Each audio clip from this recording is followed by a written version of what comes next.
একজন ছেলে একজন প্রিয়া নামের মেয়েকে খুব ভালোবাসতো। তারা দুজন দুজনকে খুব ভালোবাসতো।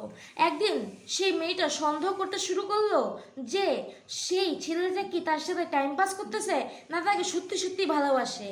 পরে সেই মেয়েটা তার একজন বান্ধবীকে ডাকলো, আর তার বান্ধবী দ্বারা সেই ছেলেটাকে কল দিল আর বলল, এই শুনেন, আপনার গার্লফ্রেন্ড যাকে আপনি এত ভালোবাসেন সে হার্ট অ্যাটাক করছে, আপনি তাড়াতাড়ি একে নিতে আসেন, একে হসপিটালে নিয়ে যেতে হবে। আমি তো নিতে পারবো না কারণ আমি ব্যস্ত, আপনি তাড়াতাড়ি আসেন। যখন এই কলটা সেই ছেলেটাকে দিছে, সেই ছেলেটা বললো, আচ্ছা দাঁড়াও আমি আসতেছি। তারপর 1 ঘন্টা চলে গেল, 2 ঘন্টা চলে গেল, তারা দুইজন অপেক্ষা করলো কিন্তু সেই ছেলেটা আর আসলো না। এখন সেই মেয়েটা সত্যি সত্যি ভাবে নিছে যে সেই ছেলেটা তার সাথে টাইম পাস করতেছিল, তাকে সত্যি সত্যি ভালোবাসতেছিল না। তখন সেই মেয়েটা কাঁদতে থাকলো। কিছুক্ষণ পরে সেই ছেলের নাম্বার থেকে কল আসলো। মেয়েটা খুব রাগে গেল আর বলল, আমাকে ভালোবাসে না, টাইম পাস করে আবার কেন কল দিতে আসে।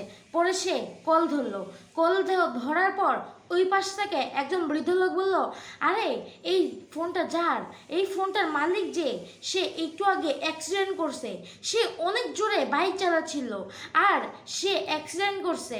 সে যখন মারা যাচ্ছিল তখন সে একটা প্রিয়া নামের মেয়েটাকে বাঁচাইতে বলতেছিল, আপনি তাকে বাঁচান। এই কথা শুনে সেই মেয়েটা খুব কাঁদতে থাকলো। তো প্রিয় দর্শক, এই গল্প থেকে আমরা শিখলাম সময়ের সাথে সাথে ভালোবাসা নিজেই প্রমাণিত হয়ে যায়। ভালোবাসা প্রমাণ করার জন্য এরকম কোনো সিদ্ধান্ত নেওয়া আমাদের মোটেও উচিত না।